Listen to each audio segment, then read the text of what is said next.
आपका मेरे चैनल पे फिर से स्वागत है। और दोस्तों, आज का ये वीडियो बहुत ही ख़ास रहने वाला है और बहुत जो टॉपिक भी रहेगा आज के वीडियो का वो भी बहुत ख़ास ही होने वाला है।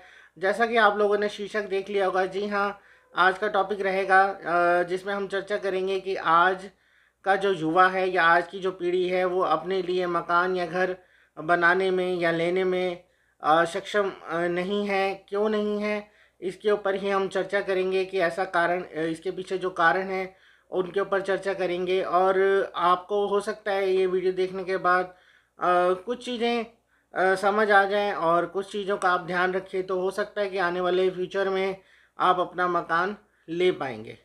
तो देखिए, हमने बहुत एनालाइज़ किया इन चीज़ों को कि आजकल का जो युवा है या आजकल की पीढ़ी है मकान लेने में उतनी सक्षम नहीं है जैसे कि हमारे पुराने लोग थे, जो कि थोड़ी आय में भी कुछ ना कुछ बचत करके अपना घर बना लेते थे। तो आजकल ऐसा क्यों नहीं हो रहा और आजकल रेंटिंग के ट्रेंड पे क्यों जा रही है जनता, मतलब रेंट दे के खुश क्यों है, इसके पीछे क्या कारण है, तो उन्हीं को ही मैंने एनालाइज किया है। तो उसी के ऊपर इस वीडियो में आपसे चर्चा करूँगा। देखिए, पहले क्या होता था, पहले के समय को और आज के समय को अगर हम कंपेयर करें तो पहले लोगों की आय बहुत लिमिटेड होती थी। ज़्यादातर लोग जो थे वो सरकारी कर्मचारी होते थे या अपना व्यवसाय करते थे। और जो सरकारी कर्मचारी थे उनकी आय बड़ी लिमिटेड होती थी। पहले तो उनको गवर्नमेंट के द्वारा ही क्वार्टर प्रोवाइड कर दिए जाते थे मैक्सिमम को।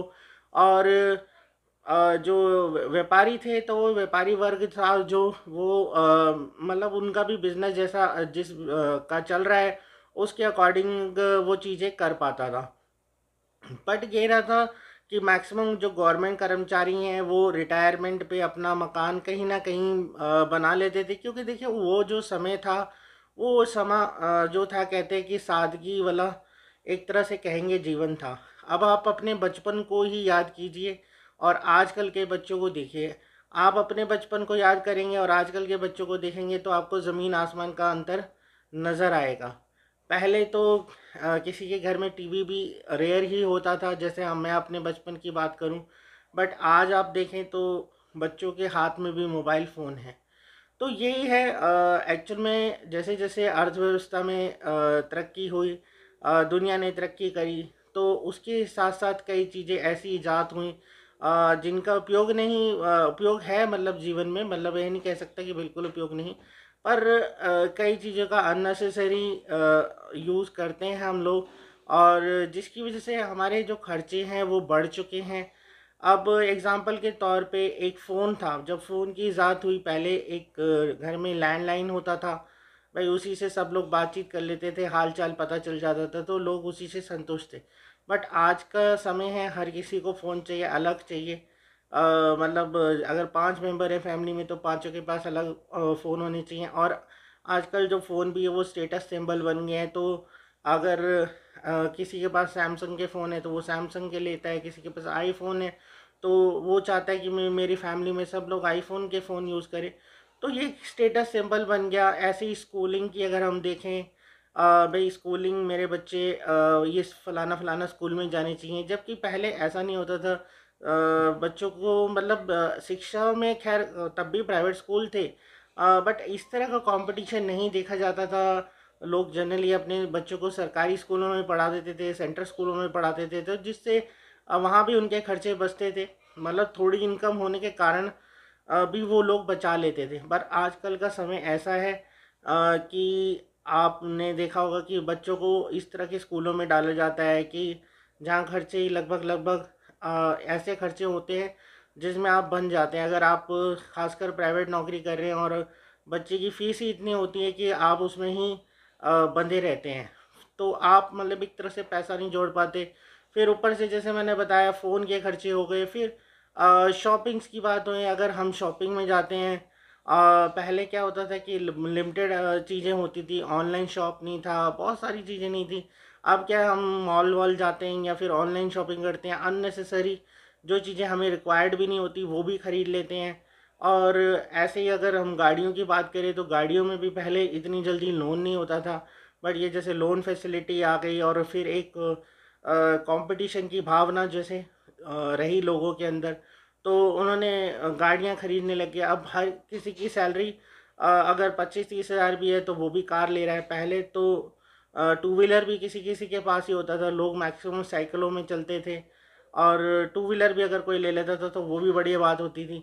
बट आजकल का समय ऐसा है कि हर किसी के घर में टू व्हीलर और फोर व्हीलर आपको देखने को मिलेगा, जबकि उस समय जो पब्लिक ट्रांसपोर्ट की हालत थी बहुत ज़्यादा ख़राब थी।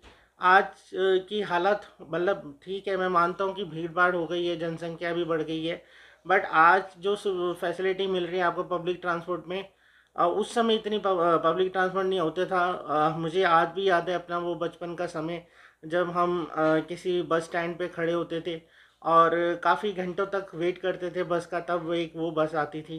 पर आजकल के समय में तो ऐसा है, बसेस भी हैं, मेट्रो भी। अगर हम सिटीज़ की बात कर रहे हैं तो यहाँ पे इतनी सुविधा है, और फिर अपना आपका ओला उबर जैसी ऐप से भी आप कार ले सकते हैं बेसिकली, आपको अगर इनके थ्रू ट्रैवल नहीं करना।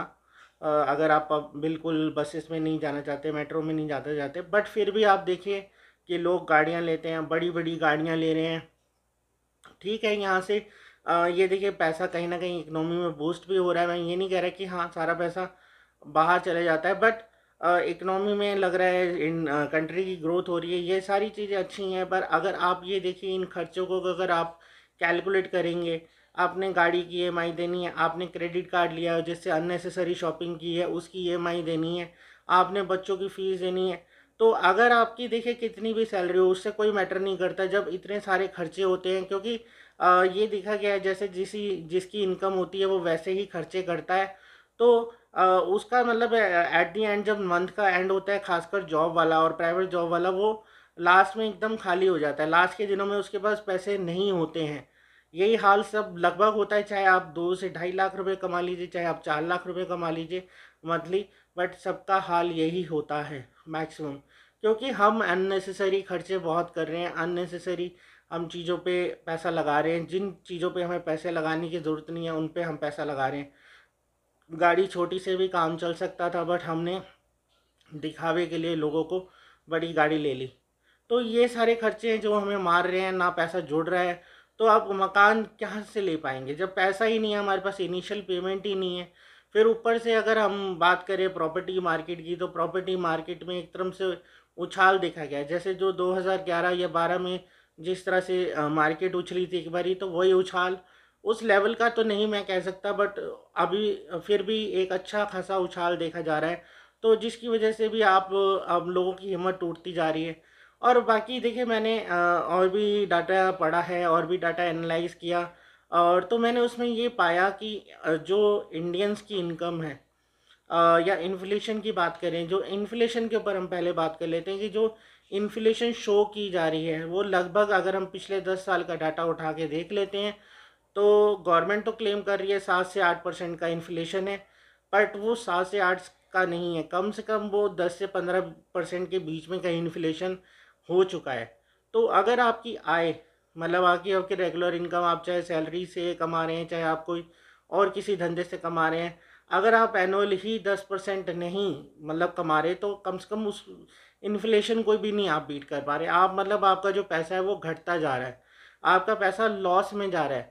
अगर आप 10% नहीं, आपका जैसे 10% हम ग्रोथ की बात करते हैं, अगर आप सैलरी में हो, अगर आपका 12 से 15% के आसपास का इंक्रीमेंट नहीं हो रहा है, तो आप गलत जगह पे हो, गलत कंपनी में हो, आप अपना नुकसान खुद कर रहे हो वहाँ पे ज़्यादा दिन रुक के। क्योंकि देखिए महंगाई जो दर है जैसे मैंने बताया 10 से 15% बढ़ रही है। तो अगर आप वहाँ पे टिके हुए हो तो आपका मनी जो बैलेंस भी है, जो भी है आपका मनी, अगर आपने कहीं जोड़ा भी हुआ है थोड़ा बहुत एफडीज में, म्यूचुअल फंड्स में, तो वो कहीं ना कहीं वो भी लॉस में जा रहा है, क्योंकि देखिए ओवरऑल तो घाटा ही हो रहा है आपको। तो अब ये मान लीजिए कि अगर आपका पैसा लॉस में जा रहा है, जो सेविंग करी है वो भी लॉस में जा रही है, वहाँ पे भी आपको 4-5% का ही रिटर्न मिलता है, और जबकि इन्फ्लेशन या महंगाई दर कहाँ कहाँ पहुँच रही है।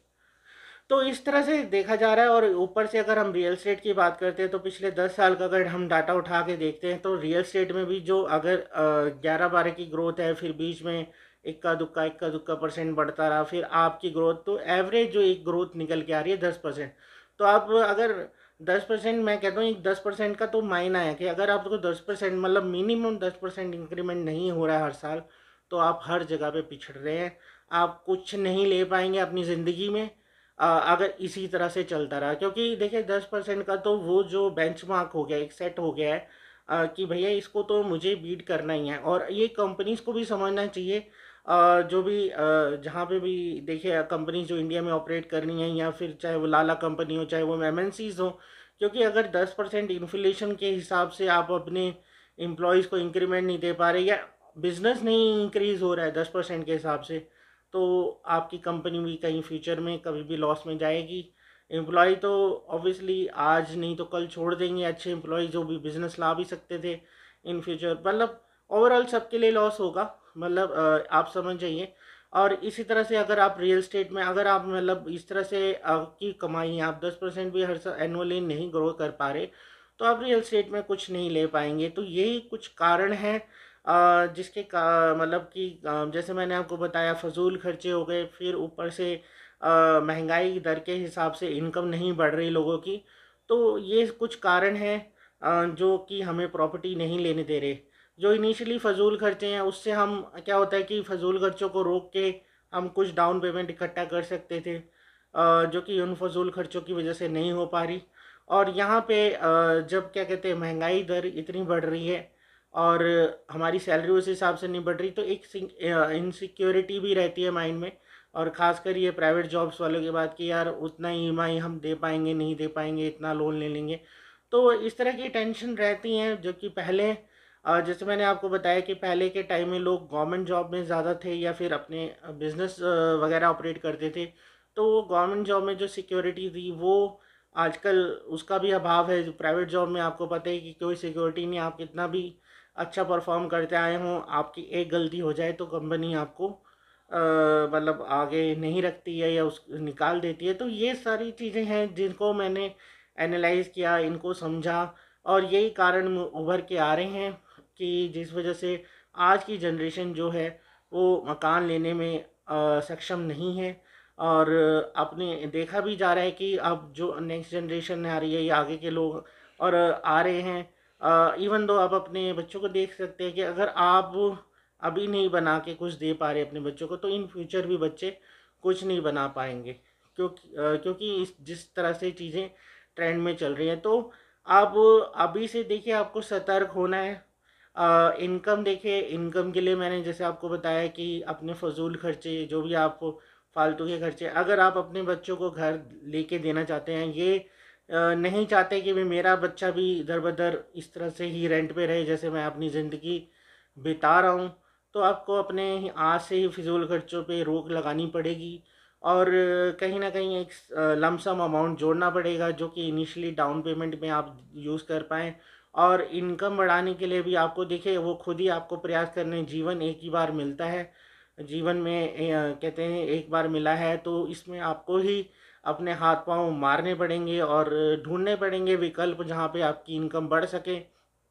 जैसे आप किसी दूसरी कंपनी में स्विच कर सकते हैं, 30-40% का हाइक ले सकते हैं। अगर आपको लगता है कि हाँ वैसे ऑन एवरेज 5-7% ही देती है कंपनी, तो आप वो स्विच कर लीजिए उस कंपनी को। और जिस कंपनी में आप जा रहे हैं, जब भी दूसरी कंपनी में जाएं, तो कम से कम 30 से 40% का हाइक लेके जाएं, जिससे आपके 3-4 साल वहाँ भी सेव हो जाएं। तो इस तरह से आप इनकम बढ़ाइए। तो वही मैं कह रहा था, इस तरह से अपनी इनकम बढ़ाइए, अपने खर्चे घटाइए, और जिससे कि आप भी आने वाले समय में अपना मकान, खुद का मकान लेने में सक्षम हो जाए।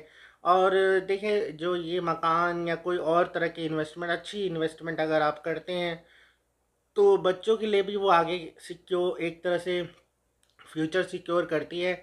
और कल को जैसे बच्चों को आपके जैसे पेरेंट्स ने अगर आपको मकान बना के दे दिया है, तो बहुत अच्छी बात है, आपके पास मकान है, आप उन पेरेंट्स के अपने पेरेंट्स के मकान में ही रहते हैं। बट आपको भी ऐसा ही कुछ अपने बच्चों के लिए करके जाना चाहिए अपनी लाइफ में। क्योंकि देखिए, आपके पेरेंट्स ने तो जैसे तैसे आपके लिए चीज़ें रेडी कर दी, बट आपके बच्चों को ऐसा नहीं लगना चाहिए कि भी मेरे ग्रैंड पेरेंट्स की ये चीज़ें हैं। आपको खुद उनके लिए कुछ ऐसा बना के दे के जाना चाहिए जिससे वो याद रखें कि हाँ ये मेरे फादर ने किया था। और उनके अंदर भी ये भावना है कि वो भी आगे इस तरह से अपना चीज़ों को कंट्रोल में लेके चलें। देखिए, अगर जैसा आप घर में बर्ताव करेंगे ऑब्वियसली आपके बच्चों पे उसका असर पड़ेगा। तो ऐसा आप कर सकते हैं, देखिए कोशिश आपको ही करनी है, आप ही बदल सकते हैं। बाकी रोने से या बस ये सोचने से कि हम मिडिल क्लास हैं या फिर हम तो जी हमारे पे पैसे नहीं, हम नहीं कर पाएंगे, हम ऐसा नहीं जोड़ पाएंगे, कभी हम मकान नहीं बनाएंगे, तो ऐसा कुछ नहीं होता।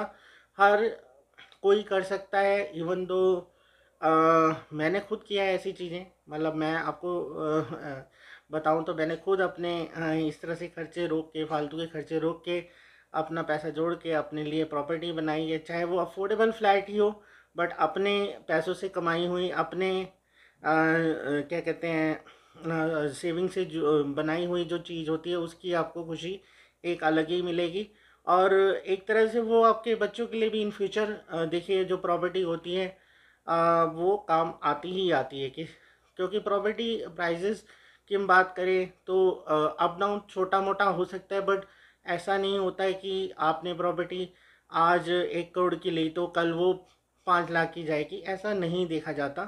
आपको हो सकता है 1 करोड़ की प्रॉपर्टी 90 में बिक जाए, इन फ्यूचर 80 में बिक जाए, हो सकता है वो एक 20 में बिक जाए, 1.25 में बिक जाए, 1.5 करोड़ में भी बिक जाए। तो ये इस तरह के अप डाउन्स आपको देखने को मिलते ही हैं प्रॉपर्टीज़ में। बट एटलीस्ट आप एक अपने जीवन काल में एक प्रॉपर्टी, एक घर तो ज़रूर बनाएं। मेरा मतलब आपको ये एम ले लेना चाहिए। और आपको मैंने थोड़े से तरीके बता दिए हैं कि आपको कहाँ कहाँ अपने खर्चों पे रोक लगानी है, या जहाँ पे चीज़ें आप काट सकते हैं उन्हें काटिए, और इनिशियल अमाउंट जोड़ के अपना घर टाइम से बनाइए, जो कि आपके जीवन काल में भी काम आए और आपके बच्चों के भी जीवन काल में काम आए। तो चलिए दोस्तों, मैं आशा करता हूँ आपको ये वीडियो पसंद आया होगा, और इस वीडियो में दी गई जानकारी भी पसंद आई होगी। और अगर आप मेरी बातों से एग्री करते हैं तो आप इस वीडियो में एग्री करके कमेंट कर सकते हैं, और अगर आप डिसएग्री भी करते हैं तो डिसएग्री भी डाल सकते हैं। तो हर तरह के कमेंट का वेलकम है। और बाकी देखिए, जो भी नए लोग जुड़ रहे हैं चैनल से, वो चैनल को सब्सक्राइब भी कर सकते हैं, जिससे इसी तरह के इंटरेस्टिंग टॉपिक्स और इंटरेस्टिंग वीडियो के साथ में आपको टाइमली मिलता रहूँगा, मतलब आपको नोटिफिकेशन आती रहेगी। तो चलिए दोस्तों, अब इस वीडियो को यहीं पे अंत कर देता हूँ, और आपको जल्द मिलूँगा इसी तरह के इंटरेस्टिंग और नॉलेजेबल वीडियो के साथ। तब तक के लिए दोस्तों, bye bye and take care.